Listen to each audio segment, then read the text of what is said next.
अस्सलाम वालेकुम नाजरीन, क्या हाल चाल है? ठीक ठाक है। उम्मीद करता हूँ सब बहन भाई ठीक होंगे। अल्हम्दुलिल्लाह मैं भी ठीक हूँ, आपकी दुआएं हैं। तो नाजरीन, काफ़ी दिनों के बाद मैं आपके लिए एक बड़ी अच्छी और इन्फॉर्मेशन वीडियो लेके आया हूँ।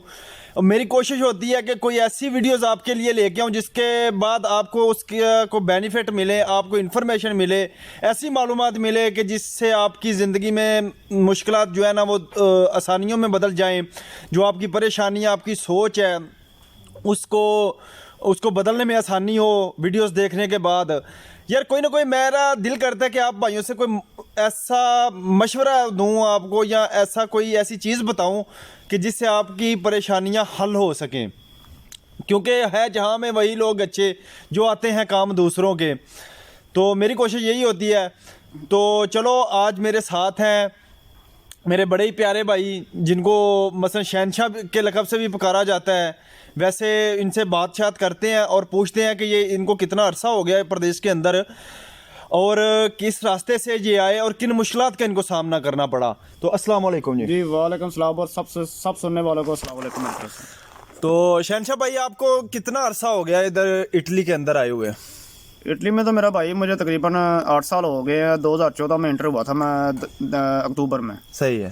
तो पहले मैं लीबिया आया था 2012 में, ठीक है। जब गद्दाफी को इन्होंने मतलब कि मारा। उसके बाद जो है ना कुछ मतलब पाकिस्तान से लीबिया किस रास्ते से आप आए थे? पाकिस्तान से लीबिया तो बाई एयर ही आया था। बाई एयर वीज़ा आसानी से मिल गया था? बस एजेंट, आपको पता, फिर उस वक्त एजेंटों का दौर था। मसलन कि वो एजेंट तो हजरात होते ही हर जगह पे, लेकिन वो लीगल वीज़ा था आपका? कोई 2 नंबरी तो नहीं थी उसमें? 2 नंबर लीगल था। अच्छा अच्छा।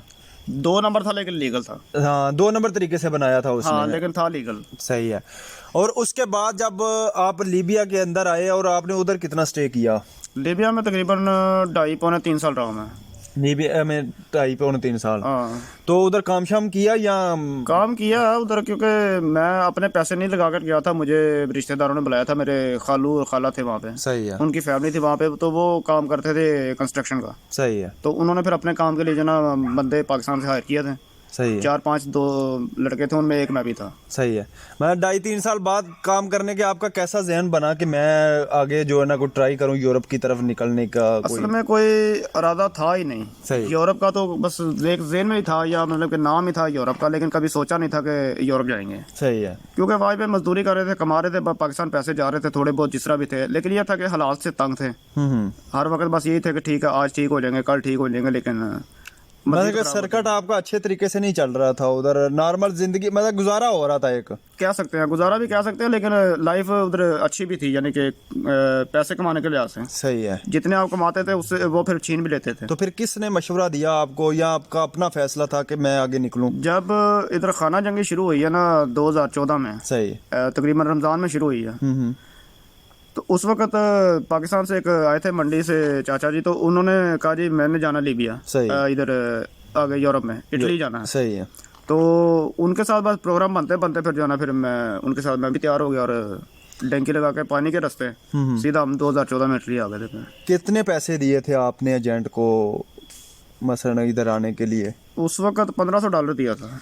मतलब कि उधर लीबिया से तुर्की इटली का जेट जो है वो आसानी से उधर दस्तयाब होते हैं, या कोई कैसा है उस वक्त था? अब जो है ना, जब ये 2016 में 1-2 कश्तियाँ हुई है ना, उल्टी हुई हैं, बच्चे 1-2 की बॉडी उधर दिखाते रहे हैं जो बीच पे, उसकी वजह से फिर जो उन्होंने कंट्रोल काफी जो ना सख्त कर दिया था। सही है। अभी भी आती हैं गेमें, लेकिन अभी जो है ना वो चीज़ नहीं रही जो उस वक्त में थी। जब आप कश्ती के अंदर बैठे थे, आपका कितने दिन का सफर था इधर इटली का? वैसे कितने दिन का लीबिया से इटली का सफर जो है? सफर ज्यादा नहीं है, तकरीबन सफर तो है 2 दिन का, भी 2 दिन भी नहीं लगते हैं। 2 दिन पानी के अंदर ही रहना होता पानी के है? अंदर ही रहना होता है। और समंदर आपने शायद और भी देखे होंगे, लेकिन लीबिया का समंदर कहते हैं कि सबसे खतरनाक समंदर है लीबिया का जो है। असल में ना समंदर तकरीबन जो मुल्कों के साथ साथ लगते हैं ना, तकरीबन सारे ही खतरनाक होते हैं। सही है। क्योंकि जो हम भी सुनते आ रहे हैं कि वो चांद के हिसाब से समंदर का पानी जो है ना वो चढ़ता उतरता रहता है। तो इस वजह से ये है कि वो भी जब गेमें निकालते हैं, टंकियाँ निकालते हैं, तो फिर पानी का हिसाब दे के फिर निकालते हैं वो। सही है। तो फिर आप इधर जब तुर्की इटली के अंदर, लीबिया से इटली के अंदर इंटर हुए, तो आप को मसलन के किसी ने रिसीव किया था, कोई किसी दोस्त ने या गवर्नमेंट ने, क्या इधर की सिस्टम बना था? यूएनओ का थे, यूएनओ की तरफ से बसें खड़ी होती हैं। तो जैसे जहाँ पे आके वो बोर्ड लगती है, कश्ती लगती है समंदर के किनारे, फाइनल जो लगती है, सही है। तो एक इनका ये सिसलिया में है जो बड़ा पोर्ट जो है ना, इधर ही ज़्यादा डेंगी की कश्तियाँ लगती हैं।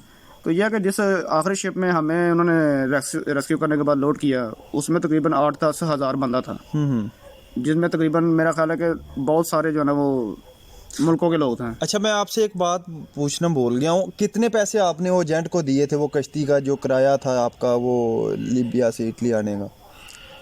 वो तकरीबन सारा जो है ना उधर बैठ के रहने का और तकरीबन जाने का जो है ना $2500 तो $2500 जो है ना वो तो था। $2500? लेकिन 1500 में जो ना हो गया था। $15,000 आपने कम कर लिया वो सलाम दुआ की वजह से। सलाम दुआ भी, और साथ में 3-4 लड़के थे इस वजह से। हाँ, तो वो पैसे आपने उधर वो नगद दिए थे या लीबिया में गारंटी रखाई थी या किस तरह? वो गारंटी से आए थे। किस जगह पे आपने गारंटी रखाई थी, पाकिस्तान में, लीबिया में, किस कंट्री के अंदर? असल में हम 3-4 लड़के जो है ना समझ लें कि मुख्तलिफ शहरों से हैं। एक मेरा कज़न है जो है ना वो मेरे साथ आया था, तो उस फैमिली जिसके पास में आया था लीबिया में।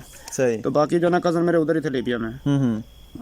एजेंट के साथ रब्ता करवा दिया था इनका। सही है कि भाई बंदे पहुंच के बोलेंगे कि भाई हम खैरियत से पहुंच गए हैं तो आपको पैसे मिल जाएंगे। अच्छा, इस जब आप इटली के अंदर इंटर हुए, आपको यूएनओ की गाड़ियों ने रिसीव किया, उसके बाद आपको कैंपों के अंदर ले गई या किस जगह पे आपको लेके गए थे? असल में वो जो बसें जो होती है ना वो होती तो यूएनओ की तरफ से है, लेकिन समझ लो को वो ठेकेदारों ने बुक की होती हैं। सही है। तो आदमी को जो निकलता ना उसको नहीं पता चलता कि मैंने किस बस में बैठना, नहीं, बस वो जो नज़र आती है उसमें बैठ जाओ। सही। तो उसके बाद वो जिस ठेकेदार की होगी, जिस इलाके की होगी, वो फिर आप वो लेके उस इलाके के कैंप में चली जाएगी। तो कोशिश यही करते हैं कि आपको जो ना शहर से थोड़ा दूर ही रखते हैं। ठीक है, गाँव में रखते हैं जहाँ पे इनकी आबादी कम होती है, ताकि जो ना कि जल्दी ये शहर निकल गए तो इनको पता चल जाएगा, हमें छोड़ के चले जाएंगे तो हमें जो इनकम हो रही है ना वो